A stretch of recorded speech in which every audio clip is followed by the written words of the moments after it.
আসসালামু আলাইকুম রহমতুল্লাহি ওবারাকাতুহ। প্রিয় দেশবাসী,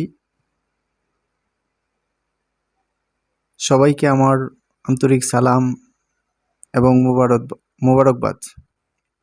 সেই সাথে মহান রব্বুল আলামিনের দরবারে অসংখ্য অগণিত শুকরিয়া যে মহান রব্বুল আলামিন আমাদের এই চক্ষু দ্বারা প্রিয় মাতৃভূমি বাংলাদেশকে এরকম একটা দৃশ্য দেখার সুযোগ করে দিয়েছেন। সেই জন্য মহান রব্বুল আলামিনের দরবারে শুকরিয়া আদায় করি। আশা করি আপনারা দেশে এবং দেশের বাহিরে পৃথিবীর যে যেখানেই থাকেন না কেন সকলেই আল্লাহ রাব্বুল আলামিনের মেহেরবানিতে ভালো আছেন। আসলে আজকে একটি বিশেষ আনন্দের মুহূর্ত। সারাদিন সকালবেলাতে অনেকটাই একটু ক্লান্ত, চিন্তিত ছিলাম, কিন্তু শেষবেলাতেই আল্লাহ রাব্বুল আলামিন মেহেরবানি করেছেন, এই জন্য কৃতজ্ঞ। সেই সাথে সকল বীরদের প্রতি অগণিত ভালোবাসা, যারা সবচাইতে প্রিয় নিজের জীবনটাকে অকাতরে বিলিয়ে দিয়েছেন এই আন্দোলনের মাধ্যমে, এবং কি যারা আহত হয়েছেন, বিভিন্নভাবে নির্যাতনের শিকার হয়েছেন, তাদের প্রতি আল্লাহ রাব্বুল আলামিনের দরবারে শিফায়ে কামেলা আজেলা কামনা করছি। সেই সাথে আজকে যেহেতু আনন্দের মুহূর্ত, কথা বলার একটু সুযোগ আছে, সেই জন্যই এই আজকে এই অনলাইন প্রোগ্রামে আসা। মূলত আমি গুরুত্বপূর্ণ কয়েকটি বিষয় নিয়ে আলোচনা করতে চাই। আমি জানি যে আজকে এই কথাগুলা বিশেষ করে দেশে এবং বিদেশে সকল স্তরের মানুষের কাছে পৌঁছে যাবে ইনশাআল্লাহ। কিন্তু পৌঁছানোর জন্যই আমি আহ্বান জানাচ্ছি, এবং কি আমি জানি যে আসলে অসংখ্য মানুষ এগুলা শুনবে, আমার কথাগুলো শুনবে। সেই কারণেই কিছু গুরুত্বপূর্ণ কথা নিয়ে আজকে মনের একটা আবেগ নিয়ে, মনের একটা কথা নিয়ে, যেটা আমি আমার এশার নামাজ পড়ে আসলাম এখন মসজিদ থেকে, এসেই মনে থেকে একটা চিন্তা করতেছিলাম যে এরকম একটা কথা হয়তো বলা দরকার এখন, যেহেতু সময় আছে। যারা অক্লান্ত পরিশ্রম করে দেশটাকে একটা শান্ত পরিবেশ সৃষ্টি করার লক্ষ্যে যারা কাজ করেছেন, বিশেষ করে আমাদের প্রাণপ্রিয় ছাত্র ভাইয়েরা, তাদের সকলকে ধন্যবাদ জানাচ্ছি। সেই সাথে সকলকে শান্ত এবং একটা সুন্দর পরিবেশ বজায় রাখার জন্য আহ্বান জানাচ্ছি। কেননা পৃথিবীর সকল কিছুর মালিক হচ্ছে আল্লাহ রাব্বুল আলামিন, যিনি আমাদেরকে সৃষ্টি করেছেন। আসলে কাউকে আল্লাহ রাব্বুল আলামিন চাইলে সম্মান দান করেন, কাউকে আল্লাহ রাব্বুল আলামিন চাইলেই অপমানিত, লাঞ্ছিত করে থাকেন। এটা হচ্ছে আল্লাহ রাব্বুল আলামিনের ইচ্ছা। কিন্তু আমি একজন মুসলিম হিসেবে, আমি একজন আল্লাহর গোলাম হিসেবে, আমি যারা নীতি নির্ধারক আছেন, অবশ্যই ছাত্র, শ্রমিক, পেশাজীবী, শ্রমজীবী, চাকরিজীবী, সরকারি বড় ঊর্ধ্বতন কর্মকর্তা রয়েছেন, তারা বসে একটা নির্ধারণ করবেন যে কার কাছে ক্ষমতা হস্তান্তর করা যায়, কিংবা নির্বাচনের আগ পর্যন্ত কে ক্ষমতায় থাকবে। আমি আসলে নির্বাচন, ক্ষমতা এই প্রসঙ্গে কথা বলতে চাই না। আমি শুধু একটা আমার দাবি, যে আমাদের প্রিয় মাতৃভূমি বাংলাদেশ, আমরা আমার এই ছোট্ট জীবনের সময়কাল থেকে নিয়ে এ পর্যন্ত অনেক দুর্নীতি, শোষণ, লুটপাট, লুণ্ঠন, আহাজারি এগুলা আমরা দেখেছি। আসলে এটা হচ্ছে দুনিয়া। কে না চায় দুনিয়াতে ভালো থাকতে?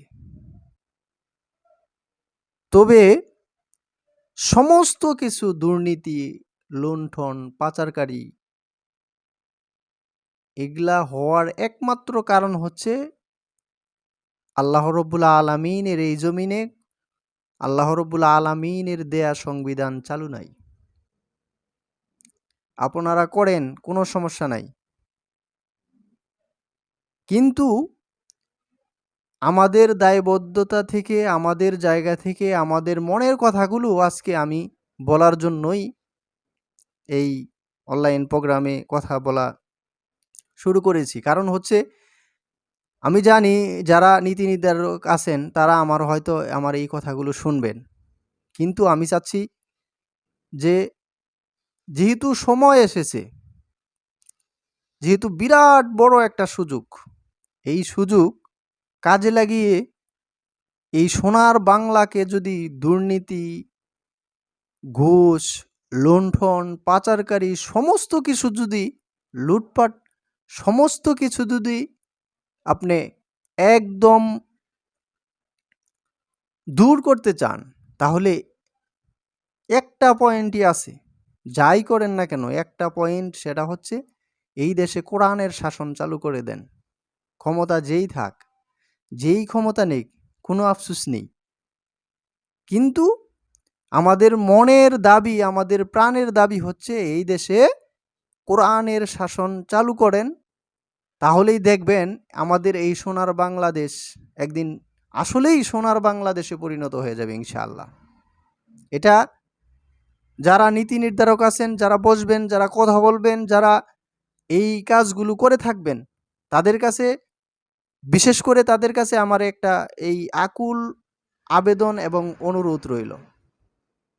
কারণ হচ্ছে, এই সময়টা একবার চলে গেলে হয়তো আবার আসতে অনেক দেরি হবে।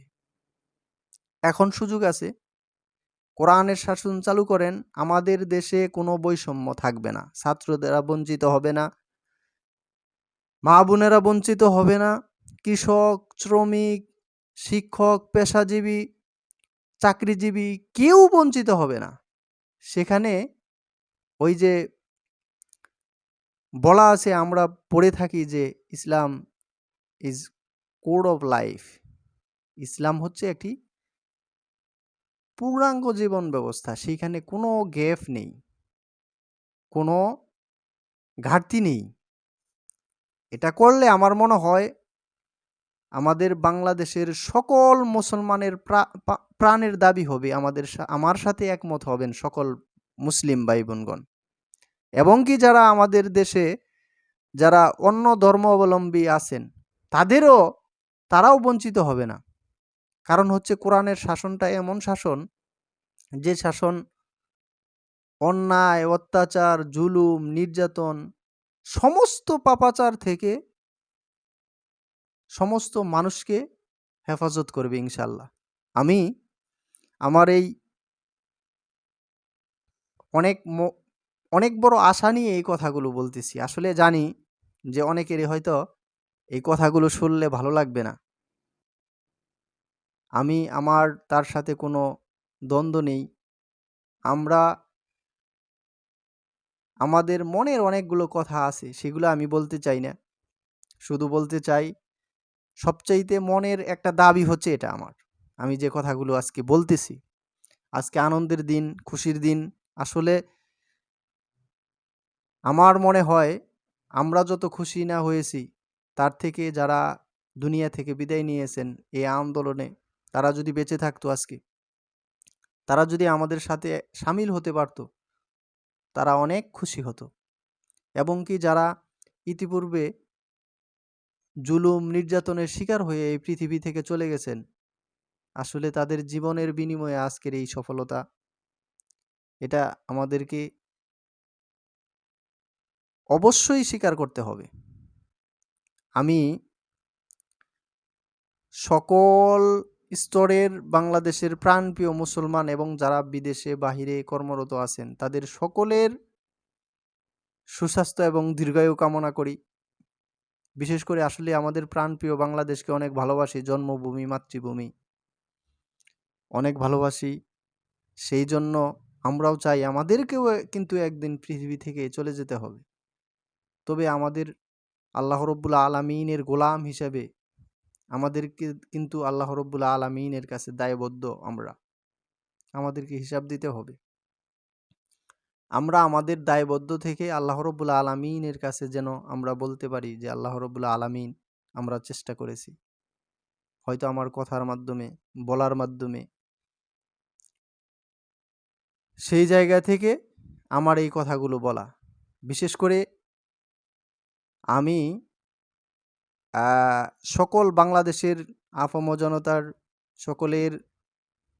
সকলকে শান্ত এবং বিশেষ করে আমাদের সুন্দর এই বাংলাদেশটাকে সাজানোর জন্য আহ্বান জানিয়ে, এবং কি যারা আহত হয়েছেন, নিহত হয়েছেন, তাদের পরিবারের শোকাহত পরিবারের সমবেদনা জানিয়ে তাদেরকে ধৈর্য ধারণ করার জন্য আল্লাহ রব্বুল আলামিন যেন তৌফিক দান করেন।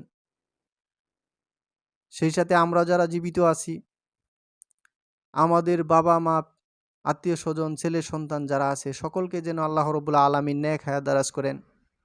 সেই সাথে পরিশেষে একটা কথাই হচ্ছে, আমরা চাই প্রিয় মাতৃভূমি বাংলাদেশে কালেমার পতাকা উড়ুক, ইসলামের বিজয় হোক। তাহলেই আমরা শান্তিতে বসবাস করতে পারব। আমরা দাঙ্গা হাঙ্গা, অত্যাচার, নির্যাতন, অহংকার, গর্ব করে পৃথিবীতে কেউ থাকতে পারবে না। দেখেন, আসলে আজকে দেখা গেল যে সকালবেলায়ও যিনি যে চেয়ারে বসেছিলেন, তিনি ভাবতেন না যে আমার এই চেয়ারটা খালি হয়ে যাবে কিছুক্ষণ পরেই। আল্লাহ রব্বুল আলামিনের ইচ্ছা। আল্লাহ চাইলে সব কিছু করতে সম্ভব। সেখান থেকে আমাদের অনেক কিছু শেখার আছে, আমরা শিখব। আমরাও চাই আমাদের এই সুন্দর বাংলাদেশটাকে একটা সুন্দর বাংলাদেশ হিসাবে এই পৃথিবীর মানচিত্রে আমরা যেন একটা মাথা উঁচু করে দাঁড়াতে পারি। সেই আহ্বান রেখে যারা নীতি নির্ধারক আছেন তাদের কাছে আমার এই আকুল আবেদন রেখে আজকের মতো বিদায় নিচ্ছি। সকলেই ভালো থাকেন, আমার জন্য দোয়া করবেন। সকলেই ভালো থাকবেন। আসসালামু আলাইকুম ওয়া রাহমাতুল্লাহি ওয়া বারাকাতুহু।